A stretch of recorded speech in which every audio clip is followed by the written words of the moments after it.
If you feel like you're not seeing the whole picture, investigate, ask questions.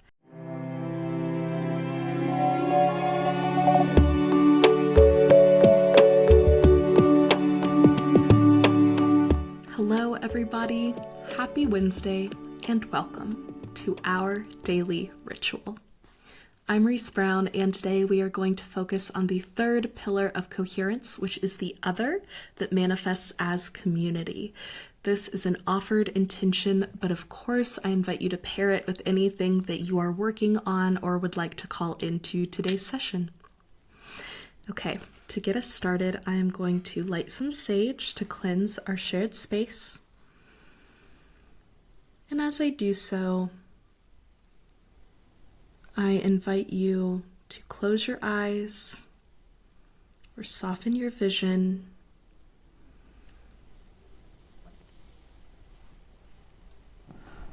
and begin to deepen your breath.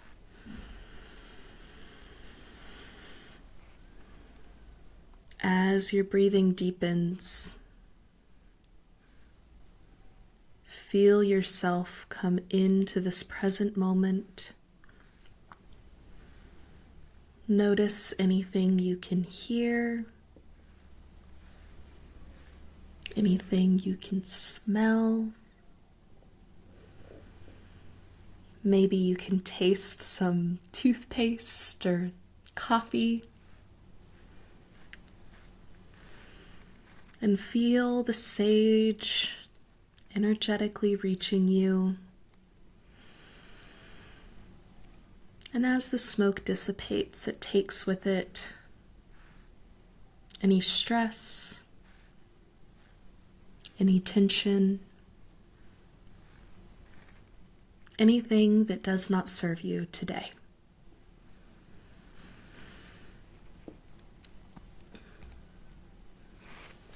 Here in a moment, I am going to invite you to take a deep breath with me. And when we do so, I want you to make it the deepest breath of the day so far. Maybe exhale with a sigh or a little noise if you would like. Okay, when you're ready, take that deep breath in. And keep going. Really inhale and fill up your lungs. And exhale. And tune in to the collective. To everyone, all the beautiful souls that are joining us across space and time,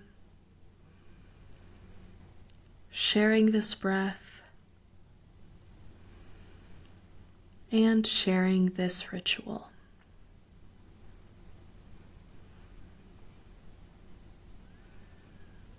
Slowly allow your breath to return to a comfortable rhythm. And when you're ready, gently open your eyes.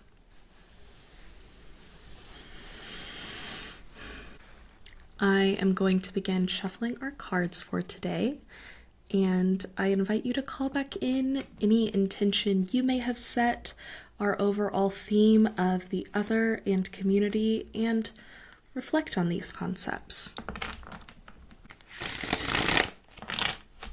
If you have a question, you can call it to mind, but it's not necessary.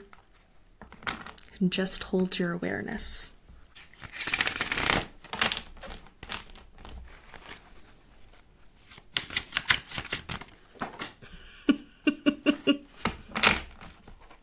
Okay.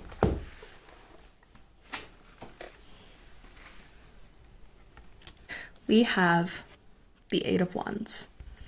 The Eight of Wands is 8 wands poking in through the side of the tarot card. We really only see half of these wands. We don't see where they end, and they're coming in at a diagonal angle over a landscape with hills and a little pond in the middle. And this card is always so striking to me because there's no figures in it, and wands call to mind the spirit, spirituality, the divine, the soul, the mind, however you conceive of that other thing that makes us human. And the thing that's really sticking out to me this time, every time you pull a card with a different intention or a different theme, another thing will arise. And today it's that we don't see the whole wand. It's only half of these wands as they come into frame. There is something that you don't have the full picture on right now in relationship to a relationship or your community.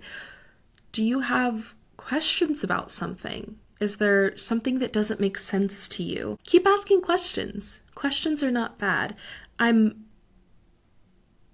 also feeling like there's this energy of, are they mad at me? Or did they do this? Or was this like sneaky? Was this shady? Am I missing something here? Like kind of a I hesitate to say paranoid, but almost paranoid, not necessarily that it's unfounded, but like there's something going on that I'm missing. And what is that? Like you're picking up on this intuitively. And listen to your gut. If you feel like you're not seeing the whole picture, investigate, ask questions. Of course, if you're worried that someone is upset at you or you did something wrong, it is that person's job to tell you. If they're upset, you're not a mind reader. You can't possibly know if you have done something, so try to give yourself some grace and breathe through it. But also, there's nothing wrong with doing a quick check-in, a quick, hey, are we good? Just to give yourself peace of mind. That's absolutely allowed. It's actually a very common thing in psychology. My therapist actually calls it checking. It's a technique, and it's something I used a lot growing up before I got a better handle on my anxiety, and I still do it now. If ever there's a time where it's like, I just can't get a rein on this, I need to check. It's okay. But stay open-minded about what you're going to hear, because the feeling that this is giving me is that it's better than you think it is, right? The thing that's so scary about the dark is the unknown, is that you don't know what's there, and it could be anything. And that's terrifying. H.P. Lovecraft, the prolific horror writer who doesn't have the best personal track record, but I really do enjoy his writing, so preface there. But he says that he leaves his monsters so open-ended because the most terrifying thing to a human is what they imagine in their own brain. He could never write anything scarier than what we could frighten ourselves with, and his job was to get us to frighten ourselves. When we're faced with the unknown, with the rest of this picture, it's scary because we don't know what it is. And our brain, because it's trying to protect us, it's trying to nurture us and say, you better look out. Because when you hear that rustling in the bushes, it could be a lion, run away. But also, it could be a rabbit. It makes the same rustle in the bushes, but your brain is trying to protect you and says, well, we don't know what it is, assume the worst, so that we can be safe. We don't need to protect ourselves from lions anymore, right? And in the same way, you don't need to protect yourself from those same things that happened in your family of origin, in your childhood, that you developed certain coping mechanisms to protect yourself with then. So we can release those fears with love and say thank you for protecting me and keeping me safe. I'm okay now. And meet whatever it is that is giving us pause, that feels mysterious, that's asking for our curiosity, with an openness, with an honest curiosity, not judgment, but a desire to understand. And that's always allowed too. Hey, I'm a little confused about this, and can you give me some insight into what this was? Or this landed with me like this. Is that what you meant? The story I'm telling myself is one of those awesome Brene Brown isms. So I'll own your narrative, but don't be afraid to unveil what's unseen. It's likely a lot less scary than you're telling yourself it is. To move into our mantra for today, inspired by the Eight of Wands and this theme of the other and community and anything that you may have called into our practice today, our mantra is going to be, I trust in my ability to hold the unknown. Because I trust in your ability to hold the unknown. There's so much unknown in life, and you do it every single day. We are all experts at holding the unknown. Okay, I'm going to invite you to take a deep breath with me, and on the exhale, we will repeat our mantra of, I trust in my ability to hold the unknown. Okay, whenever you're ready, take that deep breath in, and exhale. I trust in my ability to hold the unknown.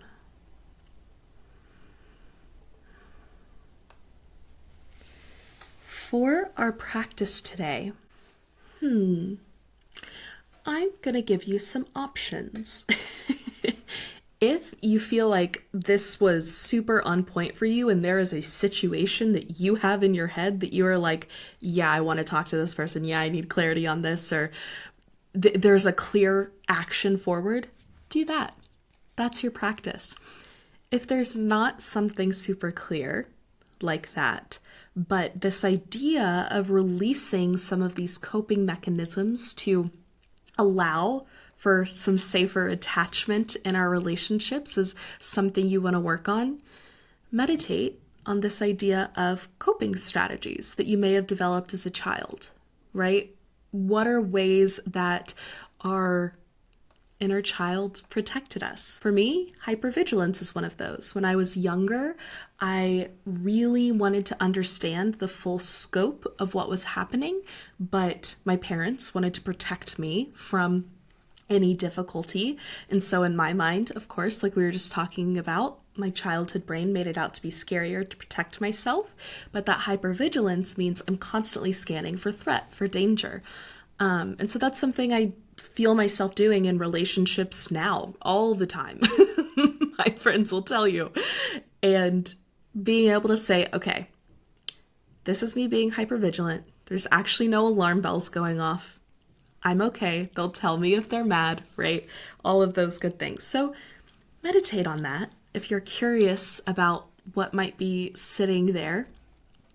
And if none of those really call to you, preface, if you don't want to do one of those things just because it feels scary, I'll remind you that Carl Jung says, where our fear is, there our task is. But of course, only do what makes you feel safe and that you're ready to do.